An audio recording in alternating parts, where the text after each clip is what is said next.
teman-teman, bantu channel ini berkembang ya, subscribe, dan jangan lupa klik like and share video ini. Terima kasih dan selamat mendengarkan.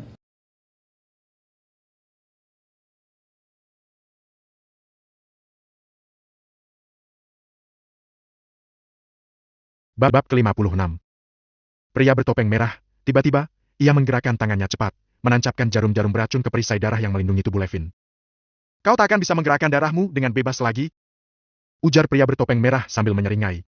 Levin menyadari bahwa jika darahnya masuk kembali ke dalam tubuhnya, racun itu akan merusak tubuhnya dari dalam. Namun, Levin tidak menyerah begitu saja. Dengan sigap, ia menggunakan cincin transparan di jarinya dan mulai mengeluarkan kemampuan bela diri campuran. Gerakannya lincah dan cepat, mencoba menghindari setiap serangan yang dilancarkan oleh pria bertopeng merah. Sut! Duak! Pria bertopeng merah terhempas ke belakang.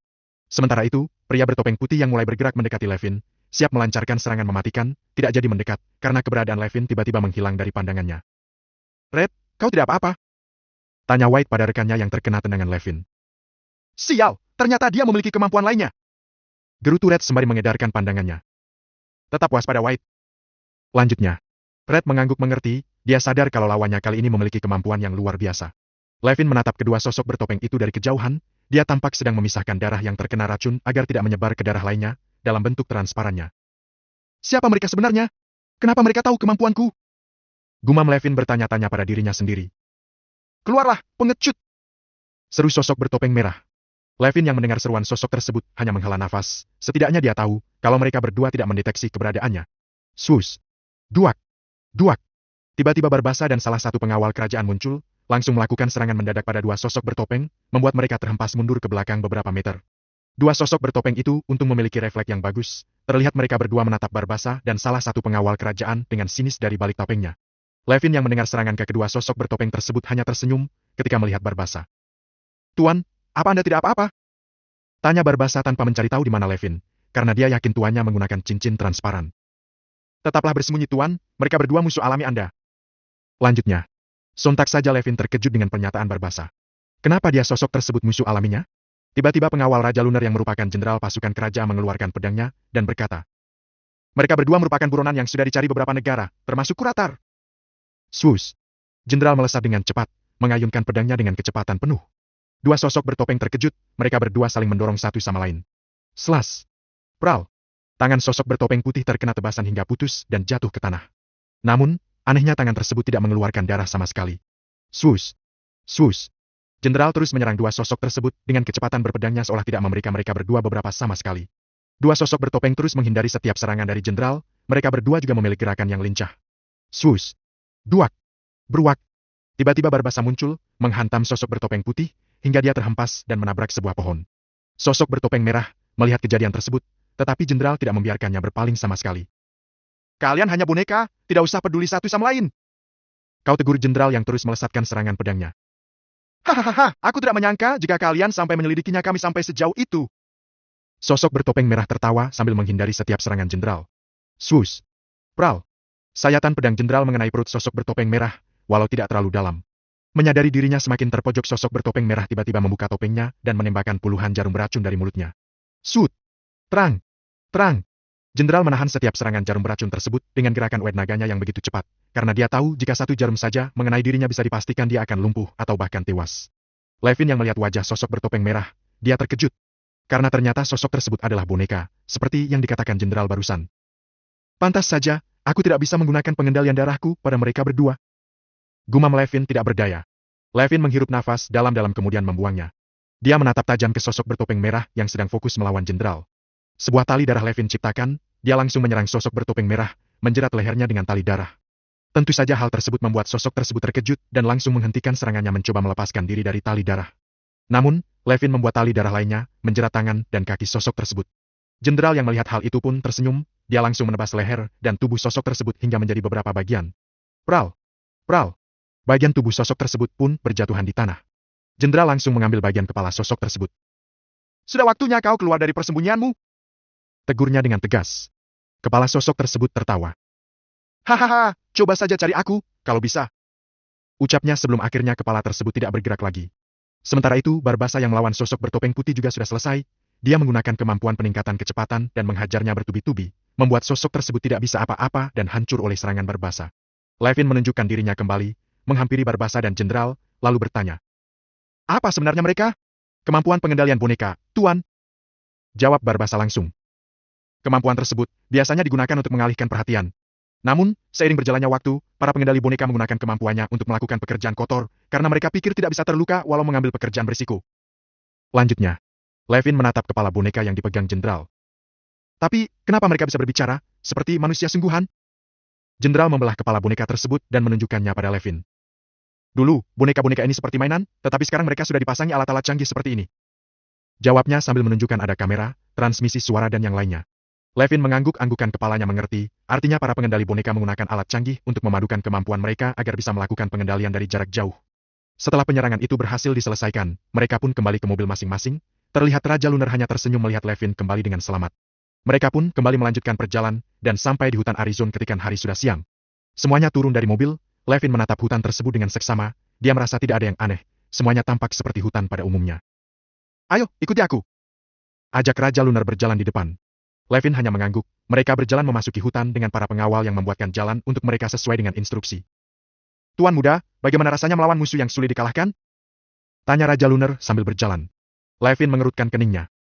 Apa maksud Anda? Tanyanya heran. Saya mendengar cerita dari jenderal pasukan saya, katanya Anda kesulitan melawan pengendali boneka? Tanya Raja Lunar sambil tersenyum. Levin menghela nafas. Aku cukup kaget, ternyata ada juga orang yang memiliki kemampuan seperti itu.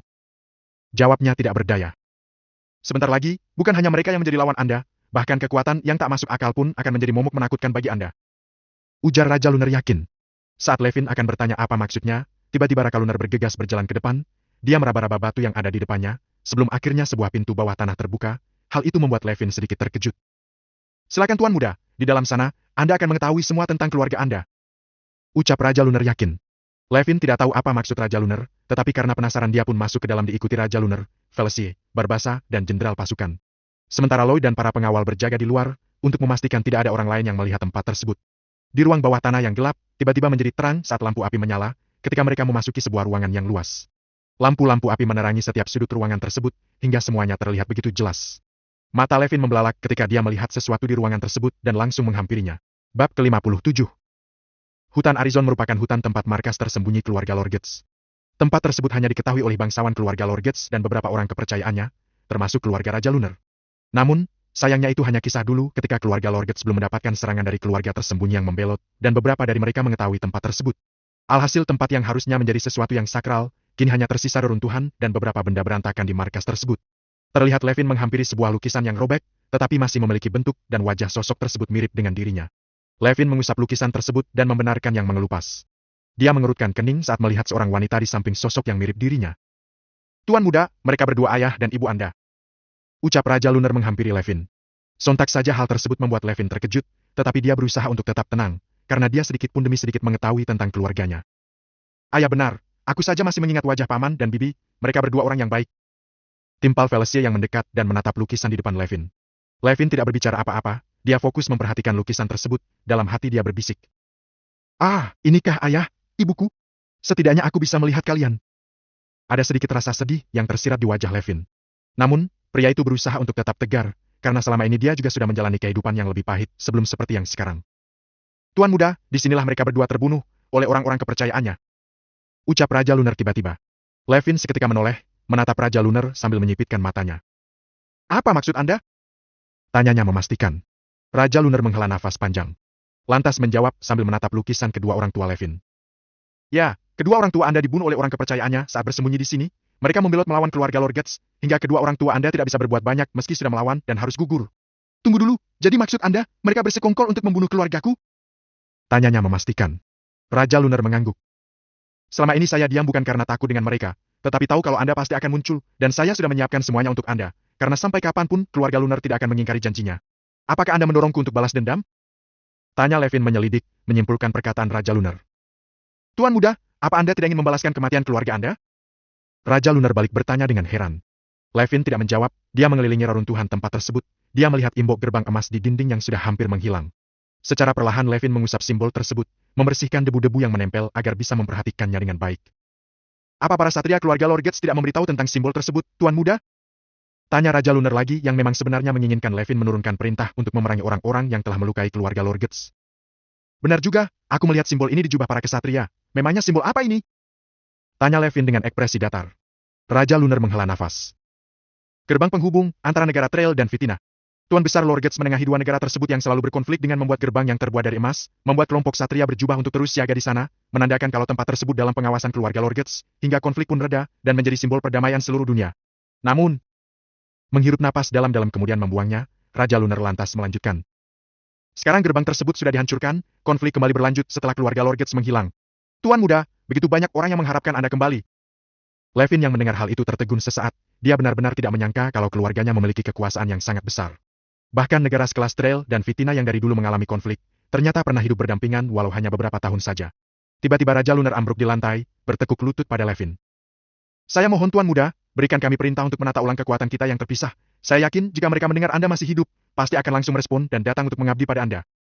Ucapnya penuh keyakinan. Felicia mengikuti apa yang dilakukan ayahnya.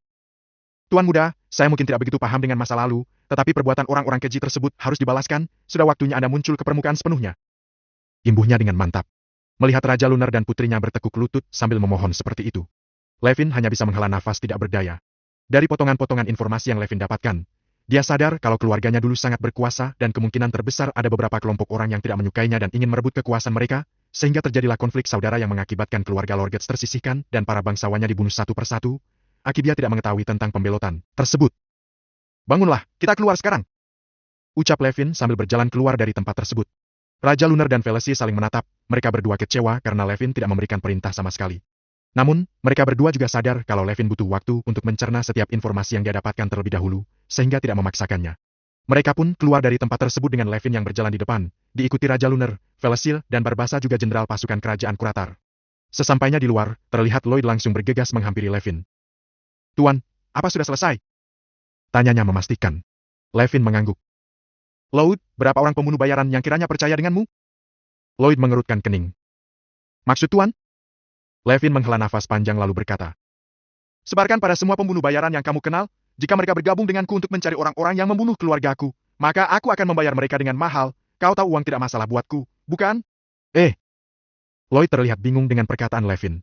Raja Lunar dan Felicia juga terkejut dengan pernyataan Levin barusan. Raja Lunar langsung bergegas menghampiri Levin. Tuan muda, apakah Anda? Barbasa, beritahu semua bawahanmu yang tersebar di berbagai negara, bagi yang ingin tetap hidup bergabunglah denganku, dan mereka yang meremehkanku, lenyapkan. Katakan pada mereka pewaris keluarga Lorgetz kembali. Serunya dengan tegas. Setelah mengatakan hal itu Levin langsung berjalan keluar dari hutan menuju mobilnya. Terkuat Lloyd, Raja Lunar, dan yang lainnya tertegun mendengar perkataan Levin. Baginda Raja, apa saya salah dengar? Teguh jenderal pasukan yang tersadar terlebih dahulu.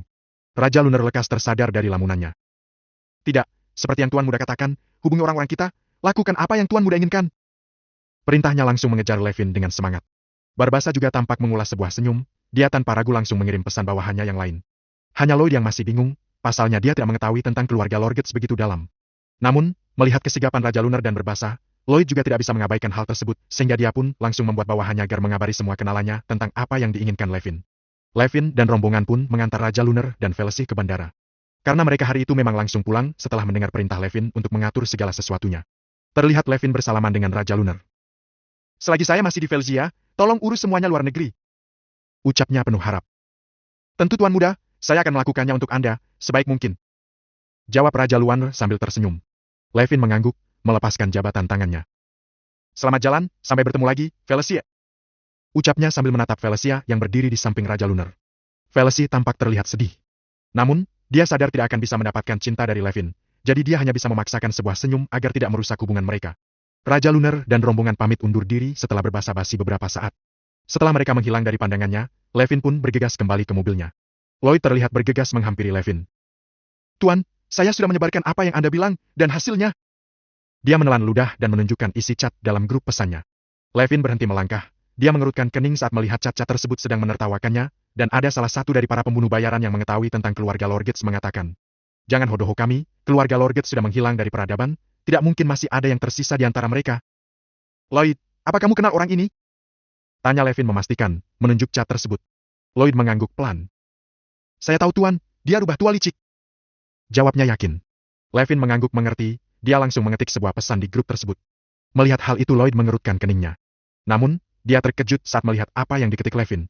Aku beri 5 juta dolar, bagi siapa yang sanggup membawa rubah tua licik ke hadapanku, secepatnya. Tentu saja grup tersebut langsung ramai. Levin yang melihat hal itu hanya tersenyum dan memberikannya ponsel Lloyd kembali. Lloyd hanya bisa tersenyum getir, pertanyaan demi pertanyaan terus bermunculan. Mereka bertanya apakah itu serius atau tidak, pada akhirnya Lloyd mengatakan serius, karena yang menulis pesan tersebut tuannya. Levin menyadari jika rubah tua licik itu mengetahui tentang keluarganya, sehingga dia ingin mendapatkan informasi darinya, mengingat dia pembunuh bayaran, seharusnya tahu siapa orang-orang yang melakukan penyerangan terhadap keluarganya. Bab ke-58. Sementara itu di Mansion Dreams, terlihat Cassandra sedang bersama kakek dan kedua orang tuanya, ditemani Lisa yang sedang berdiri di belakangnya. Terlihat Cassandra menatap sinis mereka bertiga, karena tahu apa yang diinginkan oleh keluarganya. Cassandra, kamu pasti tahu keadaan keluarga Norma, setidaknya berikan kami proyek, agar perusahaan kita tidak kolaps. Ucap sang kakek lembut. Kakekmu benar nak, ini ibu balikin kartu ATM suami kamu, setidaknya kali ini bantu kami, kamu tahu sendiri, Norma Group butuh suntikan dana, agar tetap bisa beroperasi dengan baik. Timpal Wina yang sikapnya tampak berubah. Billy menghela nafas berat, lantas menambahkan. Ayah dan ibu tahu telah melakukan kesalahan, selama ini kami tidak memperlakukan Levin, tidak maksudku Tuan Manas dengan baik, kali ini kami ingin menebusnya, percayalah pada kami Cassandra. Lisa yang mendengar perkataan mereka, memutar bola mata malas, dia tahu itu hanya ucapan-ucapan manis yang dilontarkan untuk menjilat seseorang. Cassandra juga tahu akan hal itu, tetapi dia juga tidak bisa terus memusuhi keluarganya, ditambah dia tahu kalau Norma Group memang sedang membutuhkan dana, jika tidak bisa mendapatkan suntikan dana kemungkinan perusahaan tersebut akan kolaps. Walaupun sudah tidak bekerja di Norma Group, tetapi Cassandra selalu melihat perkembangan perusahaan tersebut dan dugaannya benar. Setelah dia tidak ada di sana, perusahaan semakin kacau, karena keluarga dan kerabatnya hanya fokus memperkuat diri sendiri. Cassandra menghela nafas panjang lantas buka suara. Lantas, apa yang bisa aku lakukan untuk kalian? Semua yang sedang aku nikmati bukan milikku, tapi milik Levin, orang yang selalu kalian hina dan remehkan. Pak Tua Norma menghela nafas. Cassandra, bisakah tidak membahas itu lagi? Kami sadar telah melakukan kesalahan, tetapi bisakah kamu merayu Levin untuk membantu kami?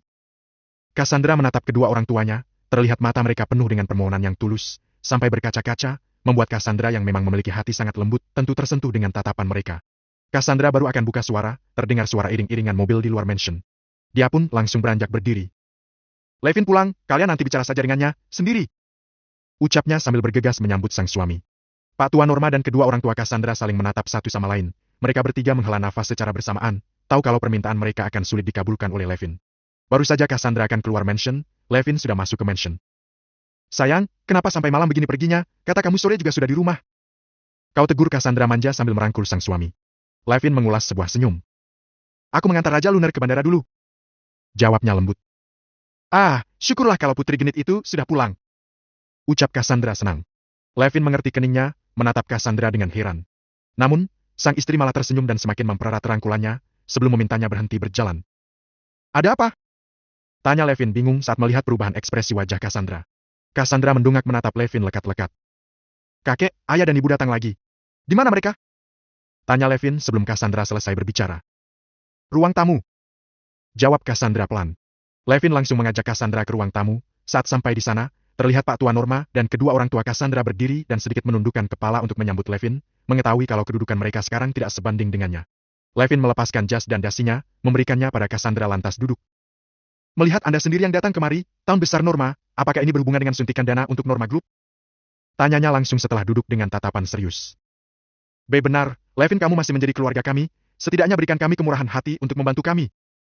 Jawab Pak Tua Norma sopan. Levin mengangguk-anggukan kepalanya mengerti. Berapa yang Anda butuhkan? Mendengar Levin bertanya seperti itu, tentu saja Pak Tua Norma dan kedua orang tua Cassandra langsung bersemangat. Mereka terlihat antusias dan matanya berbinar-binar penuh dengan sukacita. Karena memang tujuan mereka ke sana untuk mendengar ucapan Levin yang seperti itu. 50 juta dolar, aku rasa itu cukup. Seru Pak Tua Norma bersemangat. Hanya segitu? Tanya Levin memastikan. Mendengar perkataan demi perkataan sang suami, tentu saja Cassandra bingung, dia mencubit pinggang Levin lembut dan memelototinya, tetapi Levin hanya tersenyum dan meminta Cassandra agar tidak ikut campur. Cassandra yang sudah tahu seberapa kaya suaminya pun hanya bisa menghela nafas tidak berdaya, menurut dengan setiap apa yang diinginkannya. Levin kemudian menatap Pak Tua Norma yang terlihat sedang bahagia dengan tatapan serius. Jangankan 50 juta dolar, 100 juta dolar aku berikan untuk kalian, tetapi dengan syarat. Ucapnya sambil tersenyum tipis. Seketika wajah bahagia Pak Tua Norma dan kedua orang tua Cassandra langsung berubah menjadi jelek. Mereka bertiga tampak langsung menghela nafas secara bersamaan, karena tahu pasti Levin memberikan syarat yang sulit. Kenapa? Apa Anda tidak mau? Tanya Levin melihat ekspresi wajah Pak Tua Norma yang berubah. Pak Tua Norma menghela nafas kembali. Apa syaratnya? Selagi masih bisa aku lakukan, pasti akan aku penuhi. Levin tersenyum. Sebenarnya ini bukan masalah Anda bisa memenuhi syarat ini atau tidak. Faktanya Anda harus bisa memenuhinya. Kalau tidak ingin Norma Group hancur, karena aku yakin di luar sana tidak akan ada perusahaan yang mau membantu Norma Group, setelah tahu aku pemilik Manastarium Group, bukankah begitu, Tuan Besar Norma? Pak Tuan Norma mengepalkan tangannya, perkataan Levin memang benar. Alasan Norma Group tidak bisa mendapatkan suntikan dan dari perusahaan lain, karena mereka takut dimusuhi Manastarium Group. Cassandra dan Lisa saling menatap, mereka berdua tampak tersenyum tipis, melihat Levin yang seolah mempermainkan Pak Tuan Norma. Pada akhirnya Pak Tuan Norma menyerah. Baik, akan aku lakukan apapun syarat yang kamu berikan. Ayah! Seru Billy dan Wina bersamaan, seolah tidak mau menerima syarat dari Levin. Dari situ saja sudah terlihat kalau mereka berdua sebenarnya tidak tulus meminta bantuan pada Cassandra dan Levin. Diamlah!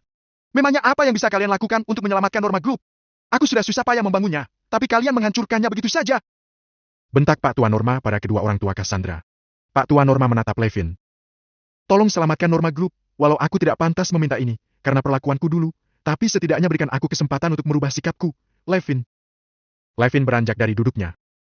Semua jajaran direksi Norma Group akan dirombak besar-besaran dan digantikan orang-orang dari Manastarium Group, mereka yang akan mengelola Norma Group ke depannya. Untuk masalah penghasilan tenang saja, aku hanya meminta 15% setiap tahunnya. Apa Anda keberatan? Mendengar permintaan Levin tentu saja Pak Tuan Norma tidak keberatan sama sekali, melainkan sangat senang, karena secara tidak langsung Norma Group akan di bawah kendali Manastarium Group yang artinya akan meningkatkan pamor keluarga Norma, ditambah pembagian penghasilan yang Levin minta sangatlah kecil. Tiba-tiba Pak Tuan Norma bertekuk lutut di depan Levin. Terima kasih, Tuan Manes, terima kasih.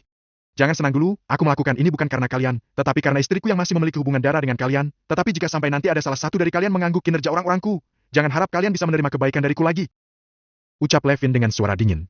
Pak Tuan Norma langsung mengangguk-anggukan kepalanya mengerti, tetapi tidak dengan kedua orang tua Cassandra yang tampak frustasi.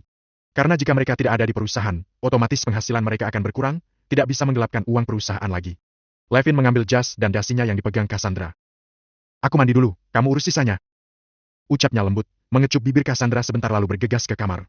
Cassandra hanya tersenyum dengan sikap suaminya yang begitu sangat manis terhadapnya. Dia lantas menokeh menatap kakek dan kedua orang tuanya. Lihatlah, orang yang kalian hina dan remehkan bahkan masih memiliki hati nurani, bahkan aku saja kalau jadi Levin, mungkin tidak akan membantu kalian.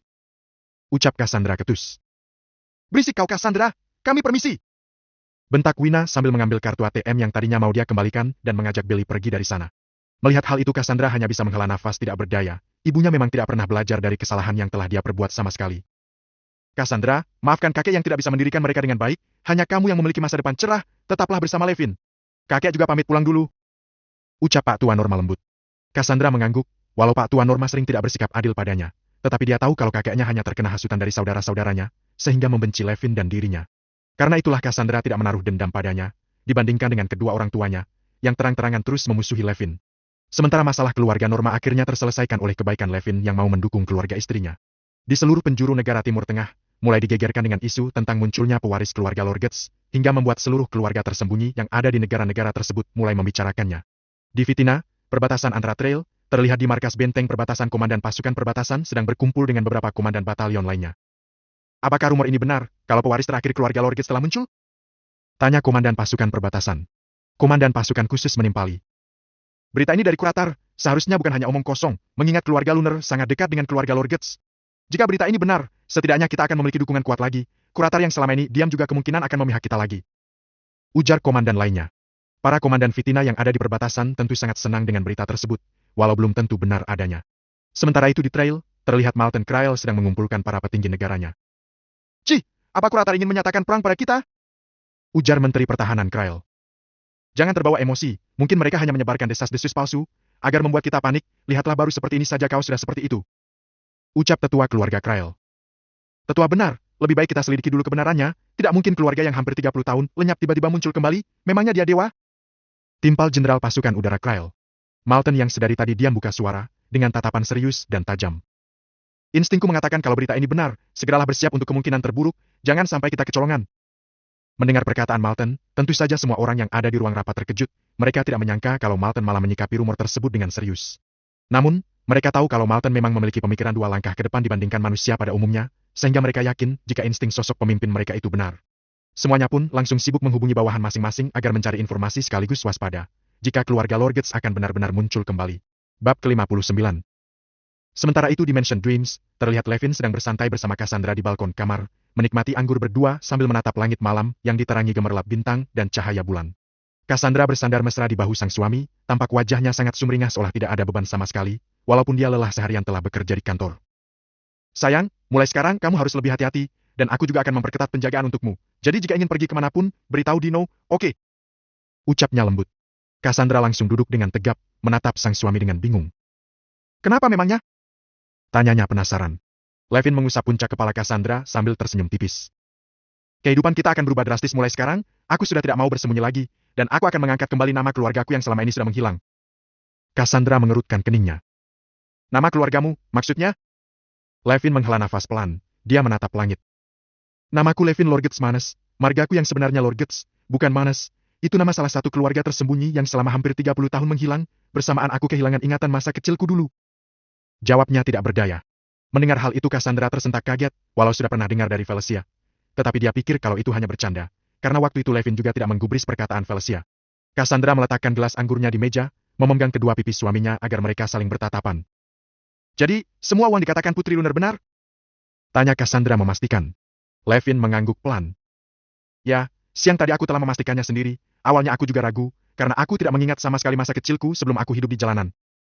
Ucapnya sambil memegang kedua tangan Cassandra penuh dengan cinta. Tapi aku sekarang yakin, kalian semua yang dikatakan Felicia benar, aku ingin mengembalikan nama keluargaku, tolong bantu aku dengan menjaga dirimu dengan baik, karena mulai sekarang akan banyak orang-orang jahat yang mengincar kita. Melihat sorot mata sedih tetapi ada semburan serius di mata sang suami. Cassandra langsung mengangguk mantap. Selama ini dia sudah berjuang untuk mempertahankan Levin di sisinya, tentu dirinya tidak akan pernah mundur sama sekali dan akan mendukungnya. Cassandra mengulas sebuah senyum. Aku akan mendukung, apapun yang kamu lakukan. Ucapnya seraya memeluk Levin. Levin balas memeluk Felicia, mengulas sebuah senyum dan berkata, Terima kasih sayang. Mereka berdua kembali menikmati malam indah itu dengan mesra. Sementara itu di depan gerbang Mansion Dream Zarya dan dua bawahannya tampak membawa beberapa orang mengenakan pakaian ahli bela diri kuno. Buka gerbangnya! Perintah Zarya pada penjaga gerbang. Para penjaga gerbang yang sudah tahu siapa Zarya, mereka langsung menuruti perintahnya. Gerbang pun langsung terbuka dan mereka masuk ke dalam. Prosloil, pemimpin kelompok bela diri kuno itu melihat sekeliling, terlihat Mansion Dreams dijaga ketat oleh orang-orang bersenjata dan juga beberapa orang satria Lorgetz. Walaupun mereka tidak menunjukkan diri secara langsung, tetapi dia dapat melihatnya. Siapa orang-orang bersenjatakan itu? Apa aku mengenal pemimpinnya? Tanya Pros pada Zarya yang berjalan di sampingnya. Anda tidak akan mengenalnya Tuan Loyal, mereka kelompok pembunuh bayaran yang akhirnya mengabdikan diri pada Tuan Muda. Jawab Zarya sambil berjalan. Pros mengerutkan keningnya. Pembunuh bayaran? Tuan Muda percaya dengan para bajingan seperti mereka? Tanyanya heran. Zarya hanya tersenyum. Anda akan tahu mereka seperti apa, jika melihat pemimpinnya nanti. Jawabnya enteng. Pros terlihat sedikit bingung, dia tidak tahu kenapa Tuan Mudanya percaya pada pembunuh bayaran, sementara ada satria keluarga Lorgetz yang seharusnya cukup untuk melindunginya. Tak berselang lama mereka pun sudah sampai di depan Mansion Dreams, terlihat Lloyd, Zenin dan Barbasa sudah menunggu di sana. Pros, akhirnya kau mau muncul juga. Kau tegur Barbasa yang langsung memeluknya. Aku juga senang bertemu denganmu, Barbasa. Balas Pros tampak senang. Mereka berdua melepaskan pelukannya, Barbasa langsung mengajak Pros duduk di teras, tidak berani membawanya masuk ke mansion karena menurutnya itu lancang tanpa izin dari tuannya. Barbasa, kenapa kau membiarkan para pembunuh bayaran berada di sekeliling tuan? Seharusnya kau tahu mereka sangatlah berbahaya dan cenderung bisa menjadi senjata makan tuan. Ucap Pros tiba-tiba. Barbasa belum menjawab, Lloyd yang mendengar hal itu langsung mendekat. Apa katamu? Jangan seenaknya berbicara tentang kami, baru juga nongol sudah gaya. Bentaknya kesal. Pros mengerutkan keningnya, dia melirik Barbasa yang terlihat hanya tersenyum tipis sambil menggendikan bahu. Ah, kau pemimpin para bajingan itu? Tanya Pros memastikan. Bajingan? Kau bilang aku bajingan? Wah! Tiba-tiba Lloyd langsung menodongkan pistolnya dengan gerakan cepat ke kening Pros. Dengar baik-baik, aku tidak tahu siapa kau, tetapi kami di sini terlebih dahulu melindungi Tuan Muda, setidaknya kau harus menghormati kami. Serunya dengan suara dingin. Bawahan Pros akan bergerak, tetapi dia langsung mengangkat tangannya, agar semua bawahannya tetap diam di tempat. Barbasa, Zenin dan Zarya juga hanya diam di sana, jika ada Brandy mungkin dia yang akan menghajar keduanya, mengingat wataknya yang memiliki temperamen buruk. Sud! Duak! Pistol di tangan Lloyd terjatuh di lantai, saat Pros menghantam titik otot genggaman tangannya. Lloyd merintih kesakitan, tetapi tidak sampai di situ, Pros menghantam perutnya. Biug! Swishes! Lloyd terpental ke belakang hingga terhempas sampai di halaman mansion, tetapi dia masih bisa berdiri dengan tegap karena dengan sigap menggunakan kemampuan teknik pernapasan yang membuat tubuhnya menjadi kuat. Jangan terlalu kasar padanya Pros, dia mungkin murid ayahmu. Kau tegur Barbasa saat melihat Pros berdiri akan menghampiri Lloyd. Pros mengulas sebuah senyum. Aku tahu itu, dia cukup mahir menggunakan kemampuan pernapasan alam keluargaku. Kita lihat sampai sejauh mana dia menguasainya. Ujarnya sembari melesat ke arah Lloyd sambil menarik nafas dalam-dalam. Terlihat udara di sekeliling Pros berkumpul, membuatnya seolah diselimuti sebuah perisai. Perlahan-lahan udara tersebut masuk ke dalam tubuh Pros membuatnya tubuh sosok tersebut menjadi kekar. Lloyd juga melakukan hal yang sama, tetapi dia belum menyadari kalau Pros menggunakan kemampuan yang sama. Swoosh! Duak! Duak! Kedua pengguna teknik pernapasan alam tersebut saling beradu pukulan satu sama lain, gelombang-gelombang udara tercipta dari setiap pukulan mereka berdua, gerakan keduanya juga sangat cepat, membuat bawahan Pros tertegun melihat pertarungan tersebut. Tuan Barbasa, apa Anda yakin akan membiarkan mereka berdua? Tanya Zenin terlihat khawatir. Tidak perlu cemas, mereka berdua pada dasarnya seimbang. Kita lihat saja, keturunan langsung pengguna teknik pernapasan alam, apa bisa menghadapi orang yang dari keturunan mereka? Jawab Barbasa sambil tersenyum. Tuan Barbasa, bukan itu maksud. Perang! Perang!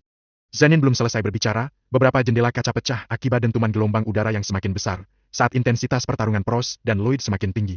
Terlihat wajah Zenin berubah muram, bukannya dia takut apa, tapi dia yang bisa merasakan pergerakan sesuatu dengan jelas karena kebutaannya, tahu kalau tuannya sedang bermesraan di kamarnya, yang dia takutkan mereka berdua terganggu. Habislah sudah. Gumam Zenin sambil menelan ludah saat merasakan gerakan tuannya di kamar berhenti. Benar saja sesuai dugaan Zenin. Terlihat Levin di kamarnya yang sedang bercumbu mesra dengan Cassandra menghentikan aktivitasnya. Karena Cassandra tersentak kaget saat mendengar pecahan kaca di bawah. Sayang, ada apa sebenarnya? Tanya Cassandra sambil berusaha menahan birahinya yang sedang membuncah. Begitu juga dengan Levin yang sekarang hanya mengenakan celana boxer saja sebelum melanjutkan keintiman dengan sang istri. Para berdebah itu, apa sih malam-malam berkelahi, mengganggu saja? Gerutunya sambil langsung berjalan ke balkon, yang kebetulan menghadap ke halaman langsung mengingat kamar mereka cukup besar di sisi kanan lantai 3 mansion. Kamu tunggu sebentar sayang. Lanjutnya saat melihat apa yang telah terjadi. Levin mengambil botol anggur yang sudah kosong di meja balkon, saat melihat Lloyd sedang bertarung dengan seseorang. Tanpa ragu dia menggunakan kemampuan pengendalian darahnya, merubahnya menjadi penopang kakinya dan terbang ke tempat pertarungan dengan cepat. Perang! Seketika Pros terkejut, saat tiba-tiba ada seseorang yang muncul langsung menghantam kepalanya dengan botol anggur. Dia langsung menoleh siapa yang melakukannya. Lloyd yang melihat hal itu langsung menerjang dengan cepat, terlihat urat-urat tangannya menonjol, menunjukkan jika dia memfokuskan pengendalian pernapasan alam pada tangannya. Swoosh! Duak! Duar! Pros terhempas puluhan meter ke belakang, hingga dia tersungkur ke tanah dengan sangat keras. Hahaha, kena kau berdebah! Seru Lloyd terlihat senang. Tiba-tiba Levin mengeluarkan tali-tali darah dengan ujung runcing berjumlah belasan, dia langsung mengincar Pros dan langsung melesatkannya. Barbasa yang melihat hal itu, dia menggunakan kemampuan bergerak cepatnya untuk menolong Pros yang bisa terbunuh oleh kekuatan tuannya. Duar! Duar! Tali-tali darah menghujam ke tanah tempat Pros terjatuh dengan sangat kuat, membuat ledakan-ledakan kecil di sana. Tuan! Zarya baru menyadari, apa yang ditakutkan Zenin. Sial, kenapa kau tidak bilang Tuan sedang, Arg? Zenin hanya menghela nafas berat, dia padahal sudah mengingatkan, tetapi tidak ada yang mau mendengarkan. Levin mengerutkan kening saat Barbasa menyelamatkan orang tersebut. Dia menatap Barbasa dengan tajam dan mengarahkan tali-tali darah ke arahnya. Baru beberapa hari kalian mengucapkan janji setia, dan sekarang kalian sudah mau mengkhianatiku? Serunya terlihat sangat marah. Zarya segera bertekuk lutut di depan Levin. Tuan, ini hanya salah paham. Mereka berdua hanya sedang latih tanding, tapi karena terlalu asik sampai menghancurkan kediaman Anda, maafkan kami. Barbasa memapah Pros mendekat dan bertekuk lutut juga di hadapan Levin. Maafkan kami Tuan, mereka memang sedang latih tanding, dia Pros Loyal salah satu pendukung kami saat bersembunyi. Salam Tuan, maafkan saya yang telah lancang. Ucap Pros dengan suara menahan sakit, karena dari mulutnya keluar seteguk darah. Levin menatap Lloyd yang ada di belakangnya, terlihat pria itu membuang muka sambil bersiul, seolah tidak tahu apa yang terjadi. Levin memijat pangkal hidungnya, dengan geram dia menggunakan tali darahnya, mengikat leher Lloyd dan membantingnya di depan Barbasa dan yang lainnya. Tuan Duar! Terdengar ledakan cukup besar, karena Lloyd diterbangkan dan dibanting cukup keras, hingga tanah halaman istana membentuk tubuhnya. Terlihat Lloyd merintih kesakitan sambil memuntahkan seteguk darah, tak berdaya terlentang di tanah. Melihat hal itu Barbasa dan yang lainnya menelan ludah, termasuk Pros yang baru melihat kekuatan pengendalian darah Levin. Satu kali lagi kalian buat kekacauan di kediamanku, lebih baik kalian pergi dari sini. Kembalikan semuanya seperti semula. Perintah Levin tegas. Baik Tuan. Jawab Barbasa dan Zarya mantap. Levin membuat pijakan dari darah lagi dan kemabli ke kamarnya, dengan terbang ke sana. Barbasa dan Zarya menghela nafas lega, mereka berdua menatap Pros dan Lloyd silih berganti sambil tersenyum getir. Bab ke-60. Tanpa Levin ketahui saat dia kembali ke kamarnya, terlihat pasangan pembunuh bayara yang awalnya mengincar dia sedang mengawasinya dengan teropong binokular dari jarak 10 km. Kenapa kamu masih mengawasi dia terus? Sudah lebih baik kita pergi saja dari sini. Kau tegur si pria yang masih ketakutan dengan kekuatan Levin. Si wanita tersenyum. Sayang, saat melihat dia bertarung, rasanya aku sangat senang sekali, bisakah kita menjadi bawahannya? Tanyanya dengan mata berbinar-binar. Si pria mengerutkan kening. Apa kamu gila? Kita bisa saja langsung dibunuhnya, tanpa memberikan kita status sebagai anak buah. Bentaknya kesal dengan tingkah kekasihnya yang seolah tertarik sekali dengan Levin. Si wanita menggembungkan pipi. Kita bisa meminta tolong pada Lloyd, kamu juga cukup mengenalnya, kalau Lloyd saja bisa jadi bawahannya, aku yakin kita juga bisa. Si pria menghela nafas kasar, duduk sambil memijat pangkal hidungnya. Dia tidak tahu harus berbuat apa, pasalnya jika sang kekasih sudah minta sesuatu tapi tidak dituruti pasti akan ngambek dan dia akan melakukan hal konyol. Di saat yang sama, di puncak menara Big Tower, terlihat Haris sedang mengumpulkan pengawal tersembunyinya di sana. Terlihat ada puluhan pengawal tersembunyi, dia berdiri di depan mereka semua sambil menatap mereka dengan tajam. Para pengawal tersembunyi Haris mengenakan pakaian layak nanya ninja modern. Senjata mereka juga dilengkapi dengan senjata modern, walau senjata ciri khas ninja juga mereka bawa. Levin sudah menafsirkan dirinya menjadi pewaris keluarga Lord Getz. Ini sudah waktunya untuk kalian bergerak, lenyapkan dia bersama antek-anteknya seperti pendahulu kalian melenyapkan keluarganya. Apa kalian mengerti? Seru Haris tegas. Mengerti Tuan. Jawab mereka serempak, suara mereka menggema di atas Big Tower. Bagus, mulai sekarang bergeraklah. Aku hanya ingin kabar gembira, sebelum kalian mendapatkannya, kalian tidak boleh kembali. Perintahnya langsung membubarkan pasukan tersebut. Satu persatu pasukan ninja tersebut langsung menyebar, menghilang dari hadapan Haris, hingga dia tinggal dengan asistennya sana. Levin Lord Getz, jadi kau menyembunyikan margamu agar tidak ada yang mengincarmu selama ini? Aku akui kau memang jenius, tetapi jangan harap kau bisa lepas dari cengkeraman kami. Gumamnya dengan wajah tampak sangat geram. Asisten Haris mendekat dengan sopan lantas memberikan informasi. Tuan, keluarga Lavendra juga sudah bergerak, mereka mengirim para pendekar pedang terhebatnya untuk memburu Levin. Haris mengangguk mengerti. Bagaimana dengan Malten Krael, apa dia sudah bergerak? Asisten menganggukkan kepalanya pelan. Sudah Tuan, tampaknya beliau juga sudah mulai mengirim orang-orangnya ke negara ini. Walau belum mengirim orang-orang terkuatnya, itu saja sudah cukup, setidaknya dia tidak tinggal diam begitu saja mendengar kabar ini. Jawab Haris yang langsung meninggalkan atap Big Tower. Kuratar, tampak pasukan khusus juga sudah disiapkan, mereka sedang berdiri tegap di depan halaman istana. Yang spesial dari pasukan tersebut, di punggung tangan mereka ada tato yang serupa dengan gerbang emas. Seorang pemimpin pasukan yang sudah diperintahkan oleh Raja Lunar, dia langsung memimpin pasukan untuk segera menuju ke bandara.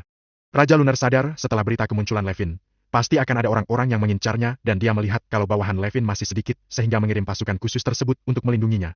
Terlihat Raja Lunar menatap kepergian pasukannya dari atas istana, bersama jenderal pasukan yang selalu setia ada di dekatnya. Tuan, apa Anda yakin hanya mereka saja cukup untuk melindungi Tuan Muda Lord Getz? Tanya jenderal khawatir. Raja Lunar mengulas sebuah senyum. Apa kamu meremehkan Tuan Muda Lord Getz? Bukan begitu Tuan, hanya saja pasti banyak sekali orang-orang dengan kemampuan hebat akan memburu beliau. Jawab jenderal gugup. Raja Lunar menatap langit malam yang tampak cerah. Percayalah, mereka aku kirim bukan untuk melindungi Tuan Muda, tapi hanya sebagai gertakan untuk musuh. Karena sejatinya Tuan Muda Lord Getz tidak butuh bantuan kita. Jawabnya lalu berjalan masuk ke istana. Jenderal pasukan masih bingung, dia sudah melihat cara bertarung Levin. Menurutnya tidak ada yang mengesankan, tetapi kenapa rajanya begitu percaya dengan sosok tersebut. Namun, dia tidak ingin berpikir terlalu banyak, dan lebih memilih percaya pada junjungannya tersebut. Keesokan harinya, Levin terbangun saat merasakan tubuhnya terasa berat. Saat dia membuka matanya, terlihat Cassandra yang sehabis mandi hanya menggunakan jubah mandi, sedang tengkurap di atasnya. Pagi sayang. Sapa Cassandra sambil mengecup bibir Levin dengan lembut. Levin mengulas sebuah senyum dan memeluknya. Pagi juga, jam berapa ini? Kamu belum berangkat? Sebentar lagi, masih ingin bersama kamu. Jawab Cassandra manja. Awas, nanti Junior bangun, kamu gak jadi berangkat ke kantor. Goda Levin. Seketika Cassandra langsung melepaskan pelukan Levin dan beranjak dari sana sambil menggembungkan pipi. Jangan nih, semalam saja kamu tidak membiarkanku istirahat. Gerutunya manja. Cassandra memang sekarang sudah sedikit ngeri dengan ketahanan Levin. Karena suaminya itu diajak berapa kali pun akan menyanggupinya, tidak seperti dia yang dulu yang tampak sangat ragu-ragu, bahkan karena semalam mabuk, Levin bisa membuat Cassandra sampai lemas dan pasrah, bahkan efeknya masih. Sebab itulah dia langsung menjauh dari Levin. Levin beranjak dari duduknya sambil tersenyum, dia memegang pipi Cassandra mengecup keningnya dengan lembut. Sesuai perjanjian, sebelum kamu hamil aku tidak akan mengganggu aktivitas yang kamu, bersiaplah dan berangkat kerja, aku mau mandi dulu. Ucap Levin lembut.